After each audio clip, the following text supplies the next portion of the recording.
Le premier jour de la semaine, Marie-Madeleine se rend au tombeau de grand matin, alors qu'il fait encore sombre.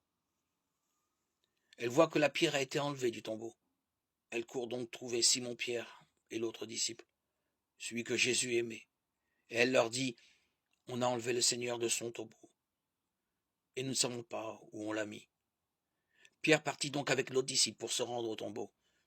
Ils couraient tous les deux ensemble, mais l'autre disciple courut plus vite que Pierre et arriva le premier au tombeau. En se penchant, il voit que le linceul est resté là. Cependant, il n'entre pas. Simon-Pierre, qui le suivait, arrive à son tour. Il entre dans le tombeau et il regarde le linceul resté là. Et le linge qui avait recouvert la tête, non pas posé avec le linceul, mais roulé à part, à sa place. C'est alors qu'entra l'autre disciple, lui qui était arrivé le premier au tombeau. Il vit et il crut. Jusque-là, en effet, les disciples n'avaient pas vu que, d'après l'Écriture, il fallait que Jésus ressuscite d'entre les morts. Ensuite, les deux disciples retournèrent chez eux. Marie-Madeleine restait là, dehors, à pleurer, devant le tombeau. Elle se penche vers l'intérieur, tout en larmes, et à l'endroit où le corps de Jésus avait été déposé, elle aperçoit deux anges vêtus de blanc, assis l'un à la tête et l'autre aux pieds.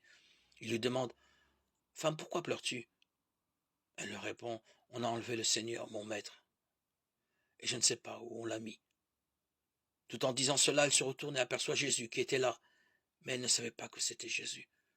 Jésus lui demande, « Femme, pourquoi pleures-tu? Qui cherches-tu » Le prenant pour le gardien, elle lui répond, « Si c'est toi qui l'as emporté, dis-moi où tu l'as mis, et moi j'irai le reprendre. » Jésus lui dit alors, « Marie. » Elle se tourne vers lui et lui dit, « Rabouni », ce qui veut dire maître, dans la langue des Juifs.